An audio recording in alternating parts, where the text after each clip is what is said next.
So on New Malden High Street in Surrey, London, there's a store called Audio Sanctuary, also known as Unilet, where I go quite often. In fact, I'd actually say about once a week. The reason I go here so often is because they have so much good stuff on display, in both speakers and headphones. In fact, I've been going here for headphone impressions for quite a while, and I'm very excited every time something new shows up. So, just as a preface, this is not going to be a review, just a quick impression of what I'm going to demo today. And a quick thank you to Audio Sanctuary for letting me film in their store. So what I'm excited about today is to demo the Focal Utopia. Now this is a headphone which I demoed at CanJam London last year, and I was very impressed. Even though it was a very noisy environment, I kept waiting for a quieter environment for me to listen to these headphones. And now, thanks to this store, I have that opportunity. So downstairs in the listening area, I was listening to it with a Quest-style DAC-AM combo. But after a while, I was given the opportunity to go upstairs to an even quieter listening room to try with the Cord Dave. But first, let's talk about the build quality. Now, these are heavier headphones than my Focal Hilaire by about 40 grams. This is about 490 grams compared to the 450 grams of my Hilaire. But the weight is distributed very evenly, very nicely, thanks to the headband. On the air cups, you can see the beryllium driver, which is the main point of these headphones. Apparently, it has very low distortion thanks to that technology, which I believe is unique to Focal in this regard because they also use it in their Grand Utopia speaker system. The AirPads are very comfortable, made of lambskin. They are the right design for this kind of headphone. They're not too thick, they don't put too much pressure on your face when you're listening to it for long periods of time, and like I said, very soft. Let's quickly talk about the build quality for a second.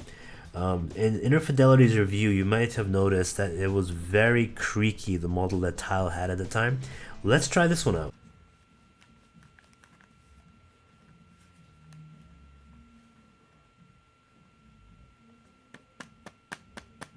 So compared to the one that Tile has, I would not call this one creaky so much.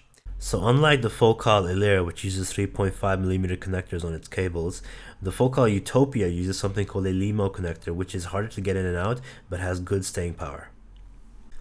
Sound-wise, the Utopia is just as good as I remember, if not better. You have such a crispness to the sound, which does not come at the cost of any harsh treble peaks or anything like that. The soundstage is a little lacking compared to the Sennheiser HC800, but that's to be expected because my Hilaire has the same issue.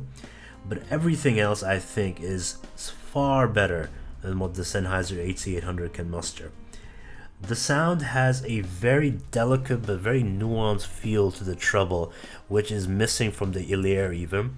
This has more treble extension. It does not have that upper mid dip that the Hilaire has as well, and has a very, very inviting sound overall.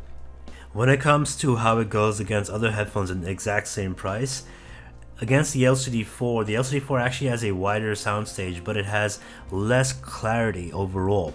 In fact, I will characterize it as saying the Utopia just beats it in every way, except for the soundstage once again, and I think the bass extension as well, because I believe the LCD4 is a more bass and mids driven headphone, whereas the Utopia is more of a detail oriented headphone.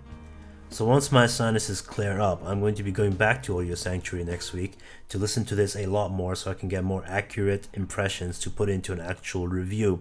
So thank you for watching my first impressions in a quiet listening environment actually of the Focal Utopia, and I will see you next time. Cheers.